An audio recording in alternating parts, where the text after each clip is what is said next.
Hi, this is James from Tabletop Gaming Guild, and today we're going to take a look at one of my favorite games from Button Shy Games, and that's going to be The Last Lighthouse. And this is going to be designed by Scott Alms, and this is a solo game. In this game, you're going to be playing as a lighthouse keeper, and you're going to be trying to protect the lighthouse until dawn from the nightmares coming to attack it. So this is going to be the last lighthouse. You better keep it lit or humanity will die. So we're going to go ahead down to the table here, and I'm going to show you how to play this solo game, and then we're going to come back and I'm going to give you my final thought.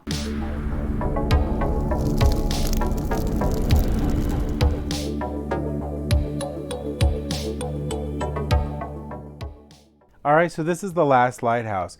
Now we did a Kickstarter video of this, and this is going to be the final copy on here, and there are some pretty big changes to the rules here that we're going to go over in this. So at the edge of the horizon, the nightmares begin. You and you alone defend the lighthouse that keeps them at bay. Can you keep this beacon shining until the dawn, or will you succumb to the spreading darkness? Now, in this game, you're going to be trying to defend this lighthouse here against these nightmares that will be coming throughout the game here. And this is going to be the nightmare side, and this is going to be the trap side of the game. Now, there's a different setups that you can do for the game. If you're going to do easy mode, you're going to put out 1 nightmare and 3 traps. If you're going to do normal mode, you'll have, and we'll show you that one, you'll have 2 nightmares and 2 traps for setup. And if you're going to do hard mode, you're going to have 3 nightmares and 1 trap. And if you're going to do nightmare mode, you're going to have all 4 nightmares in here. But we're going to go ahead and start off with normal mode here. So we're going to set up the game, and we're going to shuffle this deck here, and we're going to deal out 2 nightmares and 2 traps for the game itself. In addition to that, we're going to go ahead and get out this Lighthouse card here and the double-sided Nightmare card.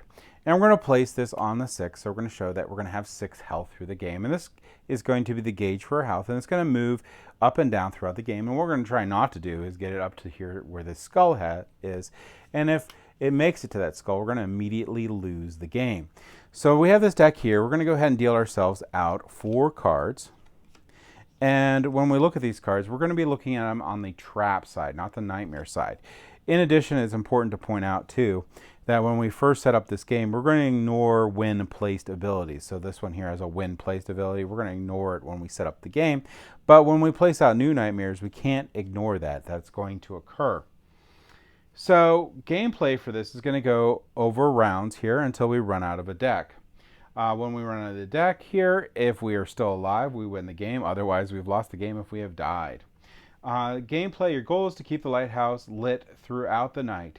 As nightmares attack and threaten to extinguish it, the game is going to consist of a series of rounds, each with 5 different steps. So these steps are just going to repeat over and over again until the game ends. You're going to take 2 actions here. You may take up to 2 actions in any order and combination. For each action, you may place a trap or defeat a nightmare. If you cannot perform either action, you will skip the step. So you can place a trap. If I'm placing a trap, I'm just going to be taking a look at my cards here, and I'm going to place a trap. Now, when you place a trap, you can put it in any position you want. I would suggest not putting it by the lighthouse, but you can put it anywhere you want. Now, there's a couple things to pay attention to on a trap. Now, this is a pretty simple trap here. This one here has a range of 1 on either side and can do 1 damage. In addition to that, I'll note that this little thing right here, all traps and monsters do 1 damage, but this is 1 health. So this one here is going to have 3 health, and this one's 2 health, and this one's 1 health, with a range of 1 to right or left. Now, one of the other actions you can do here is going to be defeat a nightmare. So I could place a trap, or I could try to defeat a nightmare. Now I can take a look at these and see that this has a range 0, so I can't do anything with this one. This one can only hit to the right. And this one here has a range 2, so I could hit either of these. But I'm only doing 1 damage. And this one takes 3 damage, and this one takes 2 damage. So what I may want to do is take a look at my traps here. And like I said, you can repeat it, but you can only do 2 actions on your turn here. I may take a look at one of my traps and see if I can place a trap down to defeat one of these. So I know that this guy could do some damage, and he can reach the one on the far right. Maybe I would like to also place, but if I move these too much, their range is going to change. So there's a lot of different decisions to make, and I really don't have a whole lot. What I could do, and I'm not saying this is a good idea, but what I could do is this one has when defeated, choose one nightmare adjacent to the trap and discard it, which is really cool. So I'm going to go here and hope that they're going to aim for this. And this one has a distance of 2. This one has a distance of 1 to the right. I can destroy this minion. When I destroy the minion, it's going to go, or nightmare, it's going to go into my hand on the trap side. So I've just gained a card. And we're going to move these back into place. Now that was going to be 2 actions, one to place a trap and one to do defeat a nightmare. My turn would be over for that. One thing also to mention in this before we go to the next step here is going to be that there's never a hand limit here. I can have as many cards in my hand as I want. You're generally not going to have a ton, but you can have any number of cards in your hand. The next step is you're going to add a nightmare. You're going to draw 1 card and place it at the rightmost position. So this is a new nightmare. Now this one here has a when placed. Move this nightmare 3 spaces closer to the lighthouse. So it'll be 1, 2, 3. So this will move down. And this will be the new setup that I have going here. Now, so you have when placed and when defeated. Never forget to do those things. So this one has a when defeated, but some of the other traps have a when placed. And like I said, the nightmares have the when placed and when defeated on them also, but make sure to do them, the when placed, when you place them down. Another important note too, when we're talking about destroying nightmares, you have to destroy the nightmare in the same action or trap. You can't accumulate damage and do it at different rounds or whatever. So I couldn't have done like 1 damage to this and then a different round or turn do another damage. Same with the nightmares. They all have to finish them off at one time. So now we're on to step 3, nightmares attack. First, the nightmares attempt to attack the lighthouse. For each nightmare within range of the lighthouse is damaged by 1. Then continue to step 4. So these two are both, so this one here actually is in range of the lighthouse, and it's going to deal 1 damage to it. This one's not, because that'll hit to here, but they have done damage to the lighthouse. If they didn't do damage to the lighthouse, more stuff is going to happen. So if the lighthouse is not attacked, the nightmares try to defeat a trap, starting with a leftmost trap.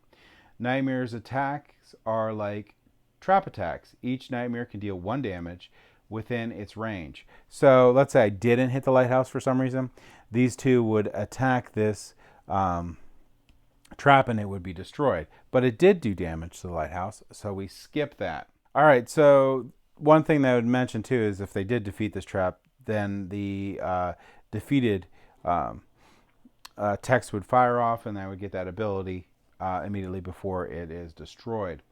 Now we'll go on to step 4, which is going to be the tide change. The leftmost card in the sea is affected by the tide.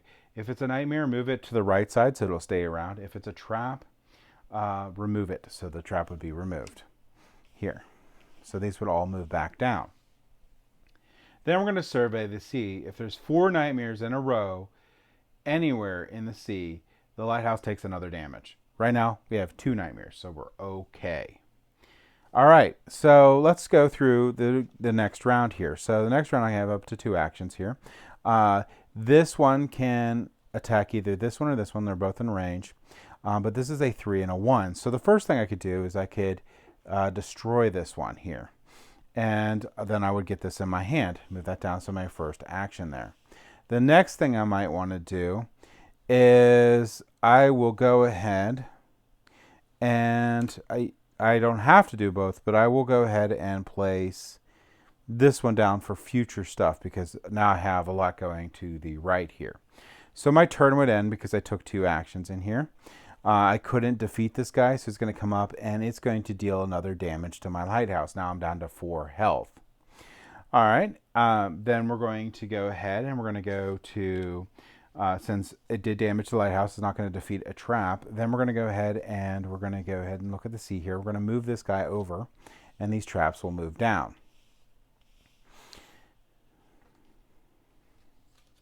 Okay, now that I took my 2 actions, we're going to go ahead and step 2 here. We're going to add a nightmare. And this nightmare has a win defeated, so that won't happen right now. Then we're going to go ahead and see if we can damage the lighthouse. And we're at 5 now. It can, and we're going to 4 here. And then we're going to go ahead and, since it was able to damage the lighthouse, it's not going to take out a trap. But we're going to go ahead and the tides change. It's going to move down, and these 2 guys are going to move over. All right? And then we're going to survey the sea. We only have 2 nightmares, so we're still okay. And then we're going to go on to our next round. I'm going to take a look at my cards, and I'm going to take 2 actions, and so on. And we're going to keep on going until this deck runs out here, or we lose the game. Now, a couple additional notes in this game here is traps and nightmares have effects that occur when placed or defeated. You must resolve these effects if possible. So whether I want to or not, I have to resolve these effects. A card's placement effects only trigger when it is placed in the sea according to the place a trap player action, place a nightmare in step 2, or an effect that says place. So that means that these when placed only happen when they're placed. They don't happen when it moves or any other time, just when placed. When a trap or nightmare with a placement effect enters the sea, activate only that effect. Do not activate other placement effects. So just the placement one that we did, the card that we did. A card defeat effect only triggers when it is defeated by direct damage from other cards, not when it's removed due to others' effects.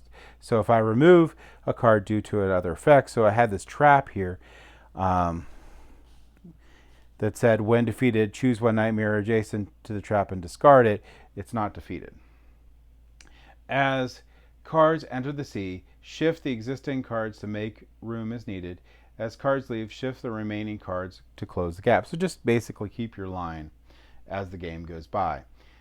Cards in the sea may never be moved to the left of the lighthouse. If a card is adjacent to the lighthouse, it must move farther left. It stays in the same position. So let's say I put a card down here, needs to move 3. It can't go past the lighthouse, so it's just going to stay right beside the lighthouse. And that's it. That's going to be how you're going to play the last lighthouse. You're going to keep on going until, like I said, this deck runs out here, everything gets resolved, or we die. Let's go ahead back up to the table here, and I'll give you my thoughts on the last lighthouse.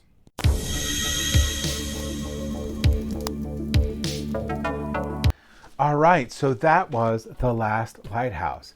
Now, I like button shy solo games. I am not a solo gamer.